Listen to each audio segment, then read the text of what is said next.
Let's have another grandma's school. I hope all of our littles are listening so we can have some fun together.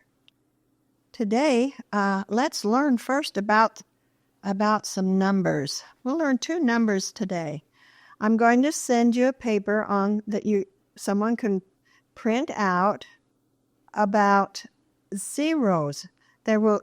Paper will have 6 zeros on it, or 6 circles, and it has dotted lines, and we're going to learn about zero. Do you know what zero means? It means nothing. Look at your table. How many elephants are sitting on your table? None.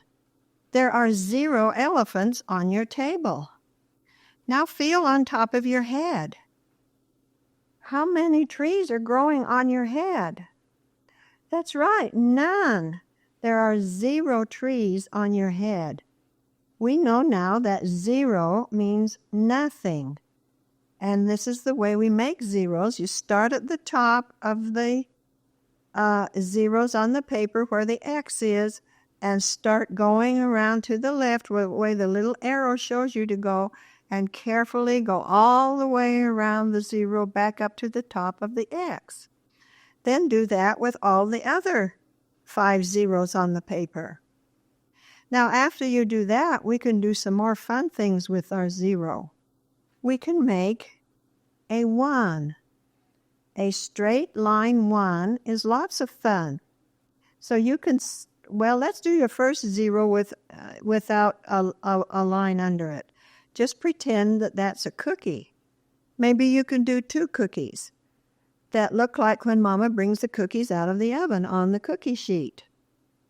Why don't you draw some chocolate chips or some raisins or maybe even some colored M&Ms on a couple of those cookies?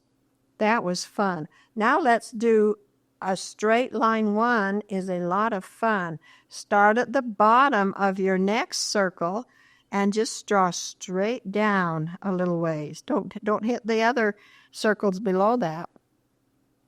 A straight line 1 is lots of fun. So you draw your straight line 1 down from the bottom of one of the circles, and now you have a balloon on a string. And you can do that with 2 or 3 of them and color them pretty colors. Now with the other zeros, draw 1 from the bottom down, just like you did before, and now you have some candy suckers. You could color, I would love a red sucker. Color some red and maybe a green one, whatever's your favorite candy sucker. So now you've learned 0 and 1. And ask Mommy if she can give you an egg carton. Probably all the eggs she's boiling to dye for Easter, you'll have an extra egg carton. On the very first one, on the left-hand side, have Mama put with a marker a 0 in the very first one. Then she can move to the next one on the right and right. A straight line 1 is a lot of fun. So now you have an egg carton with a 0 and a 1 in it. And get something like some dry beans or popcorn that's not popped or something. Are you going to put any into the one that says 0? No. Because 0 means nothing. How many are you going to put in the one that says 1? That's right. You'll just put 1. And we're going to, in a little while, we'll learn about these others. Let's just do it anyway. So in the next one, going to the right, put a 2 around the track and around we'll do that another time. Put a 2, and then in the next one, a 3, and a 4, and a 5. Now, after they're all numbered, you can put a 1 bean or 1 popcorn or 1 whatever in the 1 box. Are you going to put any in the 0 box? No. Then you put 2 of beans in the 2 box. How many will you do in the 3? That's right. See if you can do that. Keep your beans in a little Ziploc bag or something and keep them inside the egg carton. And then you can practice doing filling up your egg carton that way. It's lots of fun. Well, it's almost Easter, and I should have done this earlier. Grandma is such a slow poke. Grandma, you are so pokey. We know that Easter will be today or the next day. If we're with Catalina and Calista over in Okinawa, they're going to have Easter before we do. That's going to keep that Easter bunny busy. That's the day, Easter is the day Jesus was resurrected after he died. Resurrected is a big word that means when something dies or a person, it will come alive again. That's a wonderful, wonderful thing. And you know, about this time of year, even little flowers come alive after they've been almost dead all winter long. Listen to this little poem we used to learn in school. The little flowers came through the ground. Oh, before we start this, let me tell you, there's a word in here that means scarlet. Scarlet means red. One of the flowers they talk about in the poem is a lily. Lilies are flowers that kind of have little cup-like blossoms when the bud opens up. A little bud is a little tight, squished up flower before it opens up. And you can go to a store, I bet, today, or have been seeing the Easter lilies that are white, like white cups, in the stores. Another flower they talk about is a crocus that comes alive. And crocus flower will even come alive when there is snow on the ground. They are the earliest flowers, some that we ever get. Okay, here now I'll do the poem. The little flowers came through the ground at Easter time, at Easter time. They raised their heads and looked around at happy Easter time, and every pretty bud did say, "Good people, bless this holy day, for Christ is risen," the angels say at happy Easter time. The scarlet, you know what scarlet is? The scarlet lily raised its cup at Easter time, at Easter time. The crocus to the sky looked up at happy Easter time. "We'll hear the song of heaven," they say. "Its glory shines on us today. Oh, may it shine on us always at holy Easter time."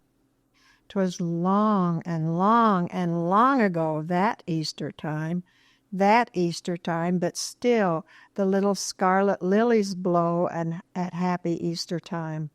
And still each little flower doth say, "Good Christians, bless this holy day, for Christ is risen," the angels say at blessed Easter time.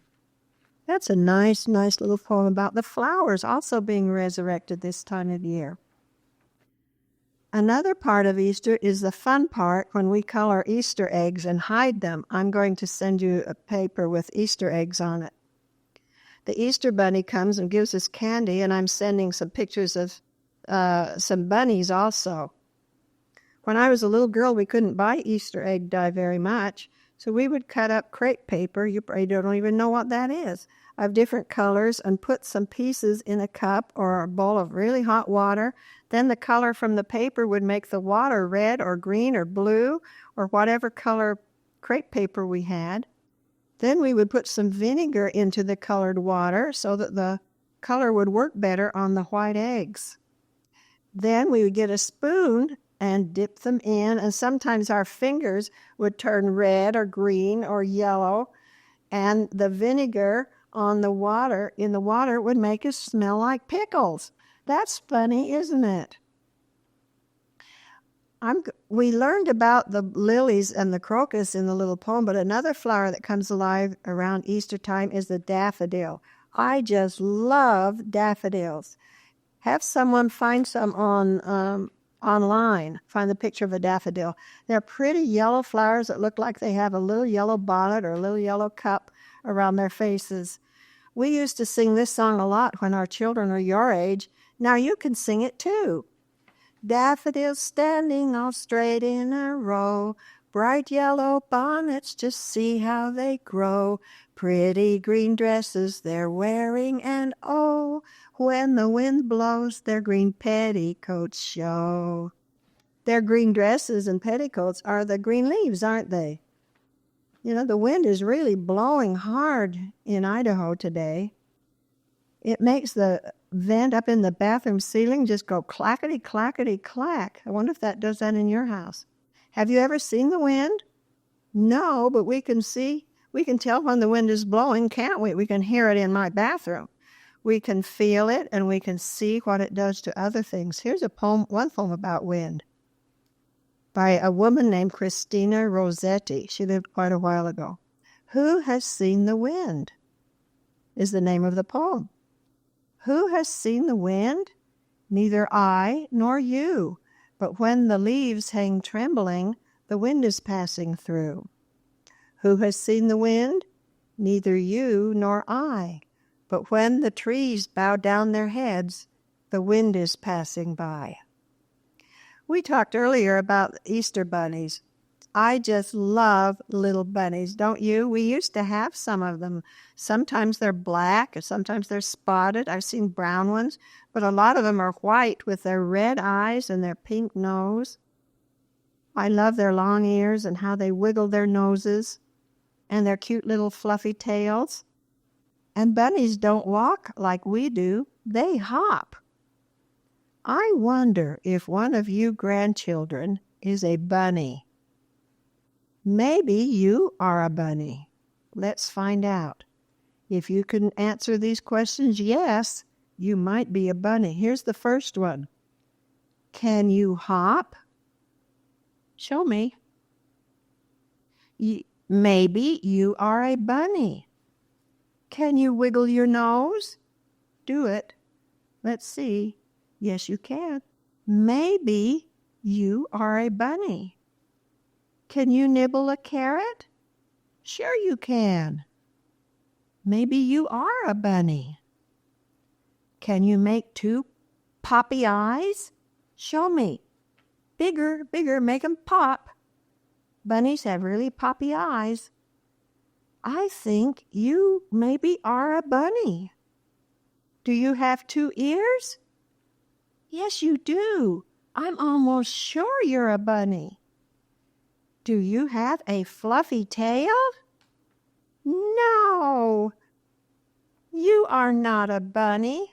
You are Grandpa's and Grandma's sweet little grandkids. Here's a song that we used to hear on the radio all the time when I was a little girl. Do you even know what a radio is? Here's the song. It's called Here Comes Peter Cottontail, and a lot of your mommies and daddies know this.